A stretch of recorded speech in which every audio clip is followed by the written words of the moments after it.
Hey everybody, it's Jeff Toister and welcome to my LinkedIn live event. Ask me anything about scaling your service culture.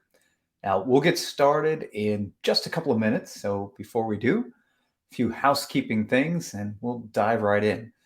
This is an Ask Me Anything event, which means you get to ask me your questions about how to grow and even sustain a customer focused culture. So if you're tuning into the live event, I encourage you to ask a question by typing it into the comments, and I'll be reviewing those periodically. If you're watching the recording, that's okay too. You can still participate. Type your question into the comments field, and it keeps going even after the recording ends, or I should say the live event ends. So I will check on those periodically and answer your questions there as well.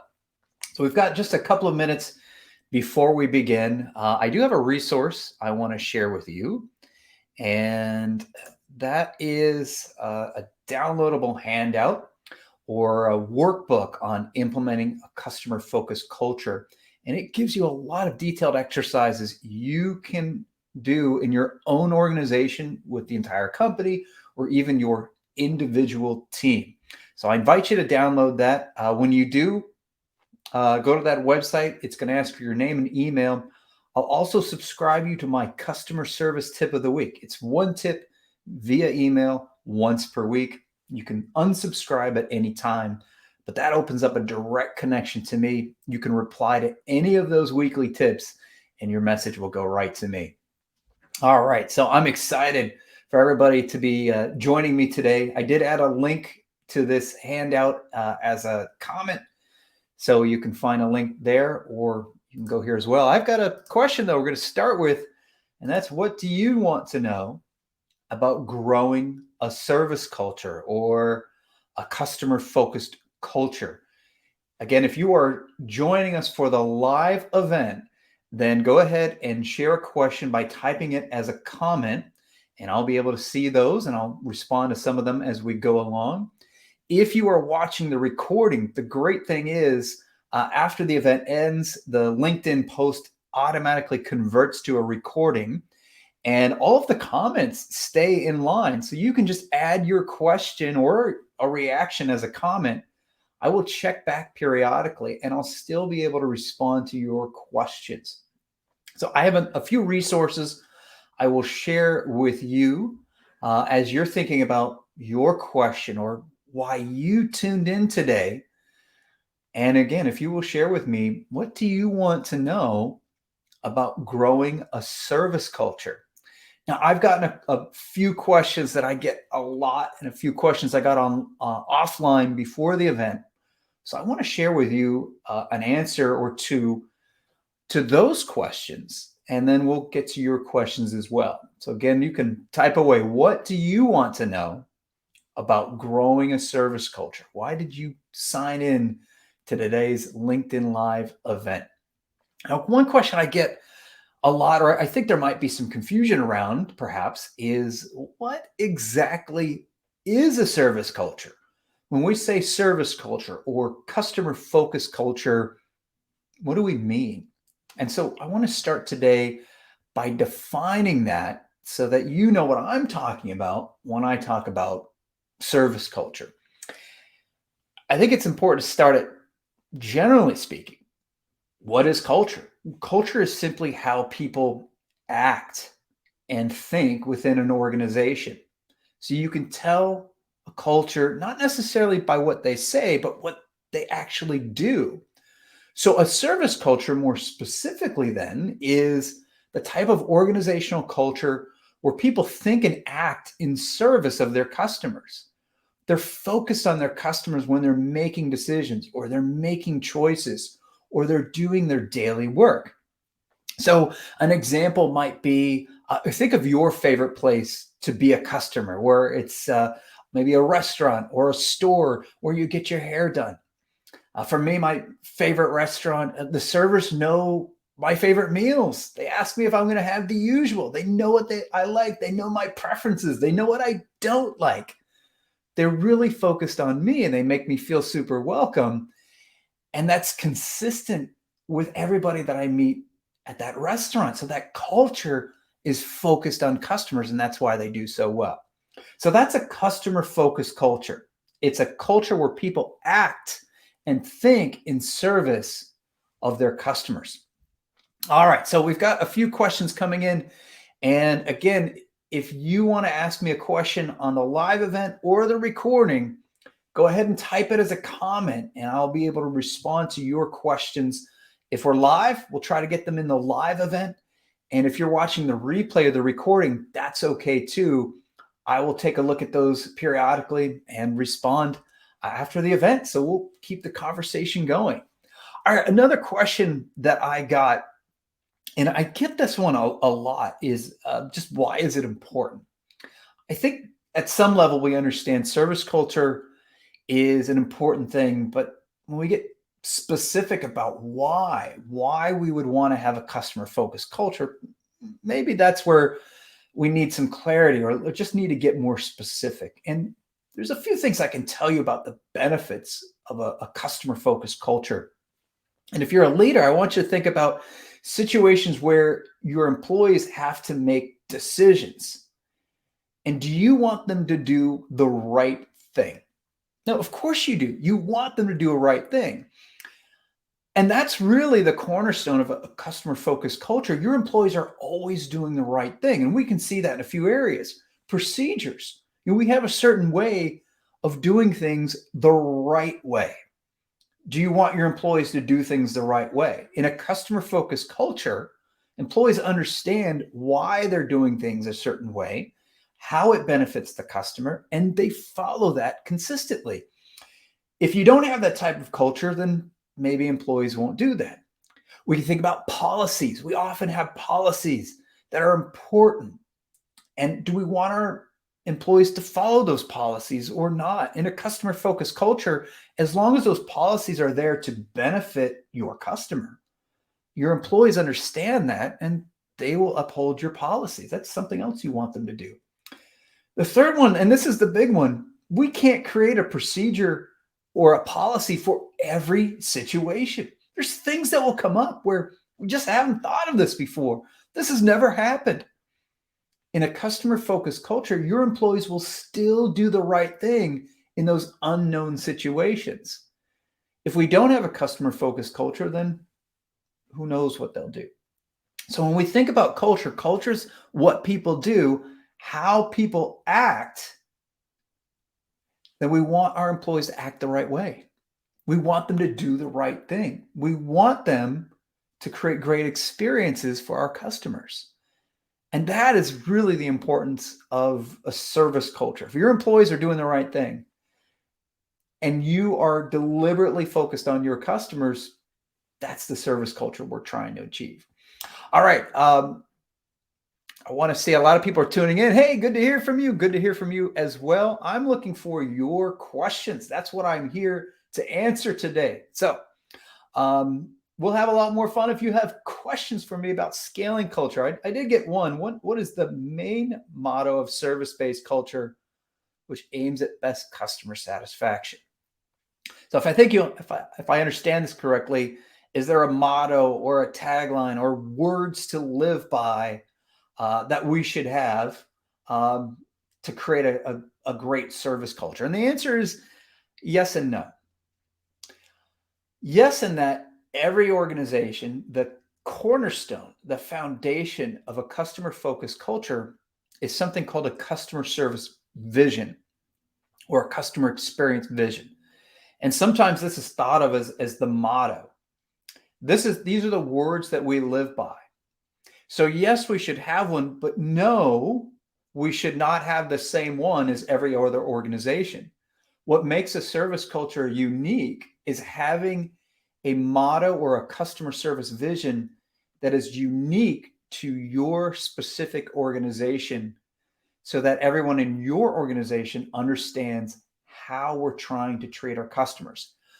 And I do have, I want to put this back up here.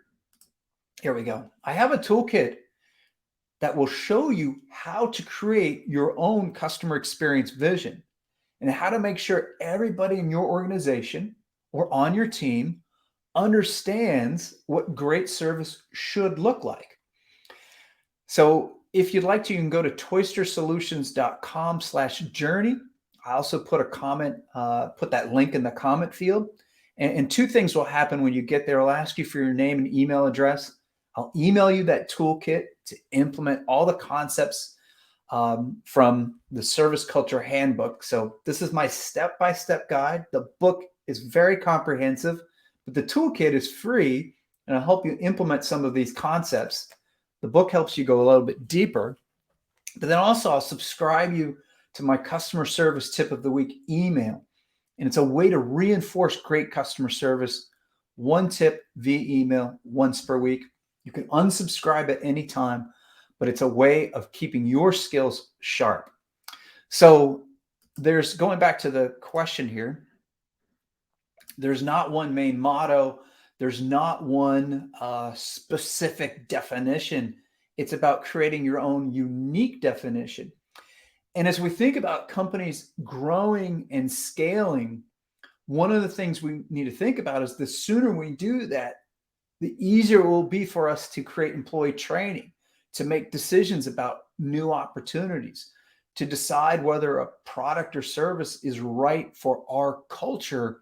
Having that customer experience vision in place becomes a guide to always help you make the right decision. So I hope I answered your question. If not, send me some more information. Let's see if we go to a couple other questions here. Let's see. Okay, so Spencer says, I work in contracts. How can I make this type of work less transactional and more customer focused? So it starts with a vision. It does start with that customer experience vision. And that's a shared definition of outstanding service or an outstanding experience that gets everyone on the same page. Once you have that vision, then the difference is, can you work in a visionary way versus a transactional way? If I'm working in a transactional way, for example, and I'm working on contracts, I'm just thinking about checking the boxes, doing the task, completing the work, and moving along. I'm not thinking about the person on the other end of that contract or the other end of that agreement. But what is a contract really? A contract is spelling out an agreement between two parties to make sure we have both codified what we understand. And if I think about that from a visionary perspective, I have a vision that focuses on the party on the other end of that contract. I want to make sure that they understand what the contract's all about, that they understand the benefits of the contract, that the contract's working for them. And so the difference in the work that we do is really that customer experience vision. If I don't have one, or if I'm not thinking about it, my work's transactional. I'm just doing the task. I'm not thinking about the person. But if I have a vision that says, I want to create this result for the people I serve, you'll often think of a different way of getting things done. So great question. It starts with that customer experience vision. All right. Let's see. We've got a few other questions coming in here. Again, if you have questions you want me to answer, whether it's on the live event, which is happening right now, or about 10:12 a.m. Pacific time on Thursday, April 21st, or you're watching the replay, that's okay too. Leave a question as a comment, and I'll get to it either on the live event or afterwards. I'll check in periodically. Okay, we've got another question here from Sarita.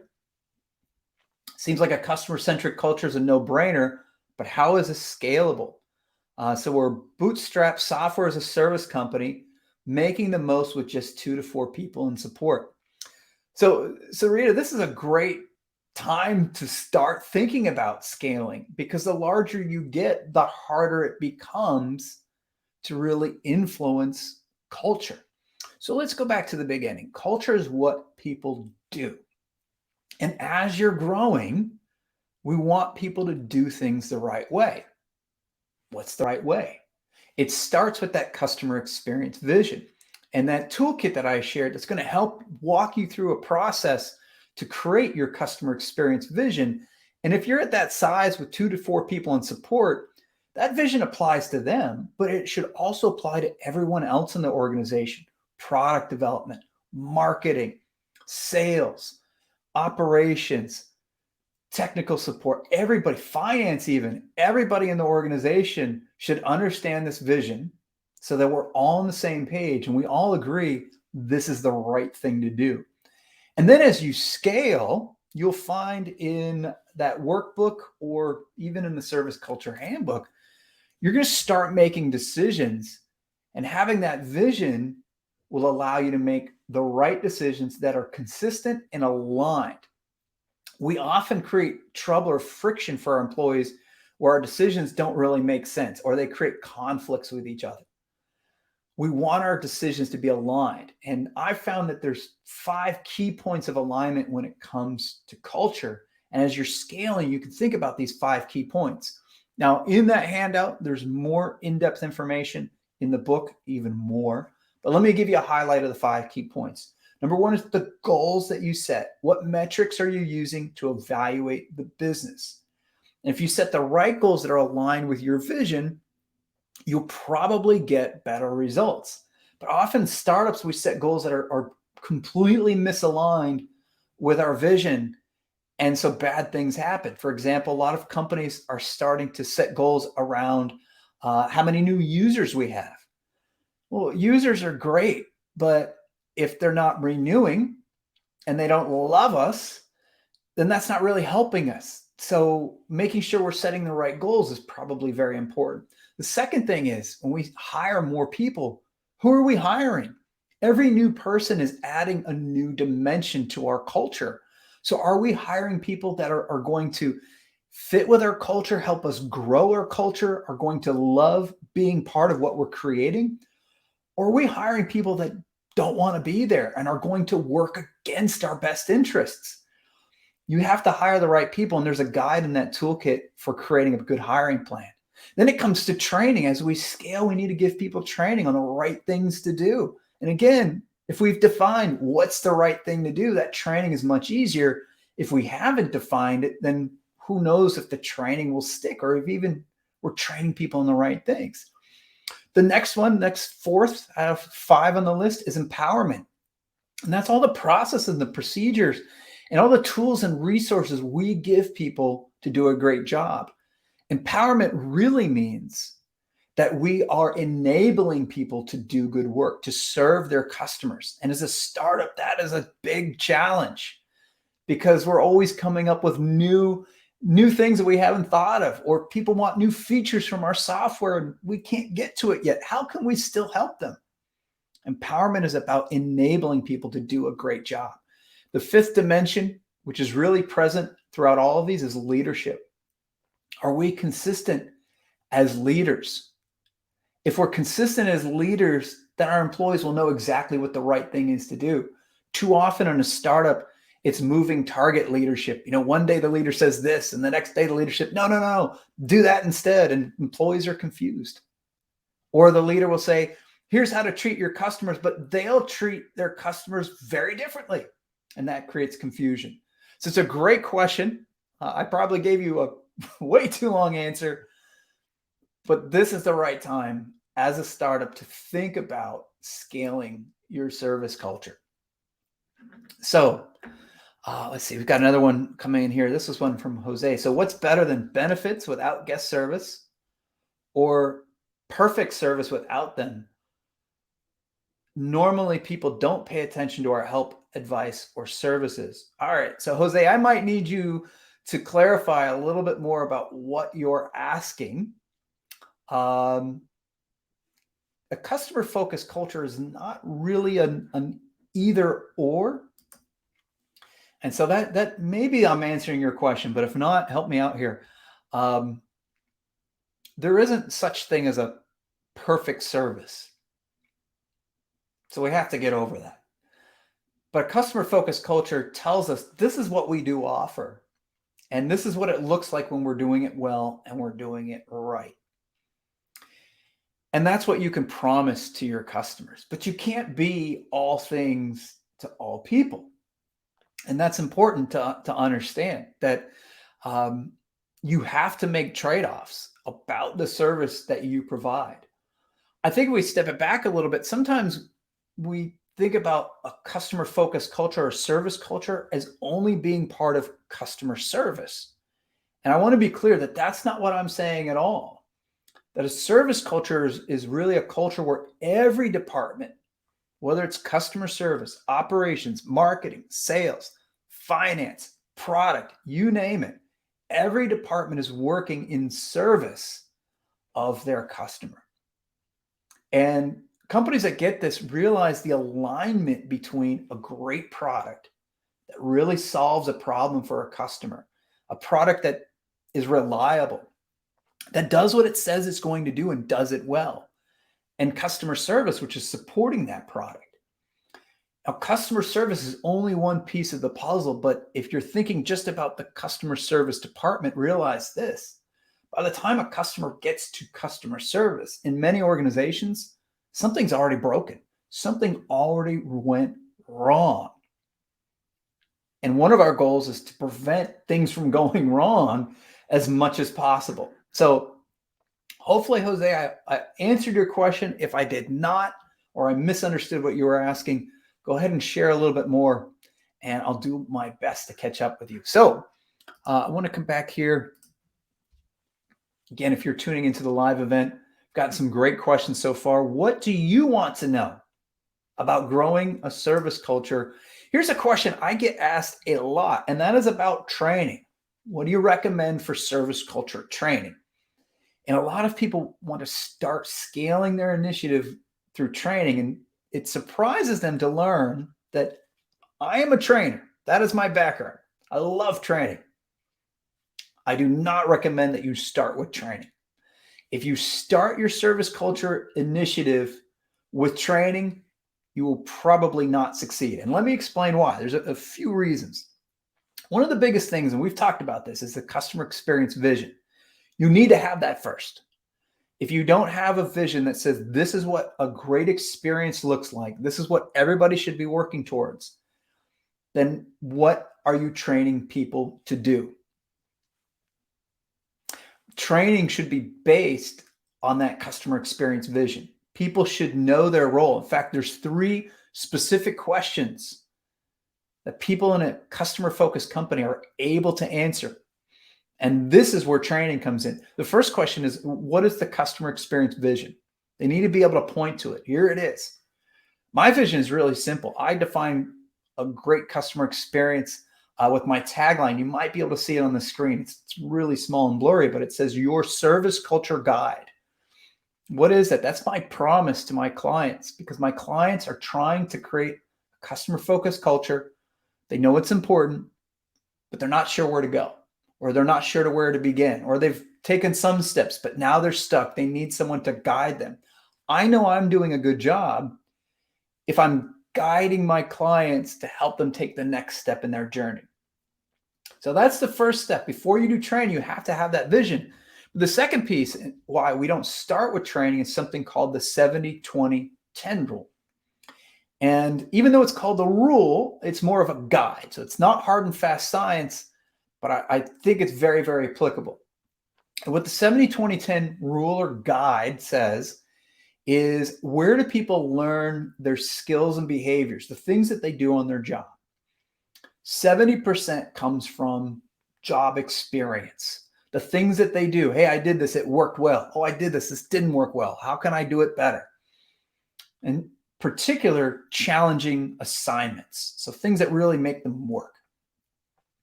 20% comes from a boss or a mentor. So this is your boss saying, this is how I'd like you to do things. Or I don't want you to do it that way. I want you to do it this way. 10% comes from formal training. Now, again, 70-20-10, those are not hard, fast, fixed percentages. They're rough estimates.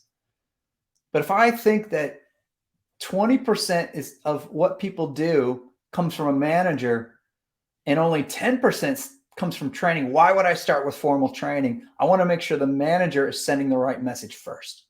And if 70% comes from our experiences, I want to make sure that I'm asking people to do the right things, that I have the right process, the right tools. I have to have a great product or service before I start training people to support it. So I always think about that 70-20-10 rule. The training part of a service culture, that comes towards the end where you've put all the other pieces in place. And if you do that, then people will likely embrace the service culture because it gives them more empowerment and helps them better understand what to do. But if you don't have those pieces in place, then usually the training is kind of a one-time feel-good event, and then people don't do anything different as a result. So great questions. Let's see. All right, Jose came back, says, talking about companies that focus on upselling, cross-selling, upgrades, etc. So thank you, Jose, for clarifying a little bit of what you're looking for. In a customer-focused organization, we upsell customers, we try to upgrade them, we try to get them to buy more if it helps them. And we don't do it if it doesn't help them. And that is often a key differentiator between a customer-focused organization and one that's not. Let me see if I can give you a couple of examples. So we've all had that experience where we use a product. It's often software. And every time we use it, they're like, hey, you're using this version. You want to upgrade to this version? You're like, no, I want to get my job done. Leave me alone. Or you try to buy something in a store and they try to add all this other nonsense that you don't need. That's not customer focused. And that friction actually makes customers feel a little uncomfortable. And even if they do buy some of those upgrades, it doesn't mean they're going to be loyal, especially if those upgrades don't work out for them. Now, on the other hand, when you're giving customers more, or trying to upsell them or send them into an upgrade in a way that helps them, it's often appreciated. So as an example, I recently purchased a new bicycle. I like to bike. It's a fun way to get out and exercise. And so as I'm checking out with the new bike and I'm excited, the sales rep did a very nice job of asking me a few basic questions. Okay, there's a few accessories you have to have. Do you have a helmet? He didn't say, hey, buy this helmet. He said, do you have a helmet? Because safety is really important. I said, yes, I do. He said, okay, great. So he doesn't upsell me on a helmet. I already have one. He says, do you have a safety light? Well, what's that? It's a light that you use on your bike or your backpack to make it easier for cars and other people to see you. And so it enhances your safety. And so that's a great example of asking me about something and then focusing on how it benefits me. And so all of a sudden I'm realizing, no, I don't have one. I've seen people with them. I can definitely see them as a driver. I can see the bicyclists easier. That seems like a good idea. So I buy a light, I'm upgrading, but it's something I really want and need, or I understand the benefit. So in a service culture, a customer-focused culture, we're selling upgrades. We're providing more value when it benefits the customer, but we're not pushing it on them when it doesn't benefit. So great question. Hopefully I got that this time. I want to come back here, and I think we have time. I think we're out of time, actually. So here's what I'd like you to do. If you have additional questions, go ahead and add them as a comment. I'm happy to respond to you. I also want to make sure that you see this additional resource that I mentioned a couple of times, but it's a toolkit that you can download to help you implement the concepts from the Service Culture Handbook, which is a step-by-step guide to creating and scaling a customer-focused culture. So if you go to this website, and it's also one of the first comments attached to today's event, so you can find the link there too. You can download a comprehensive toolkit to help you implement all of these concepts. You'll also get signed up for my customer service tip of the week, which is one tip via email once a week. It's designed as a reminder to keep your skills sharp. You can sign your team up for it as well. They can get it for free. And anyone can reply to one of those tips, and it goes right to me, and I can answer your questions. That toolkit has my contact information in it, my personal email, my personal phone number. And in my book, which is a much deeper dive into creating a customer-focused culture, I also put my contact information in here too. So I invite you to share additional questions and keep the conversation going offline. So thank you so much for tuning in today for the live broadcast, or if you're watching the recording, thanks for watching the recording. I appreciate all your questions, appreciate you being here, and I hope you stay customer-focused.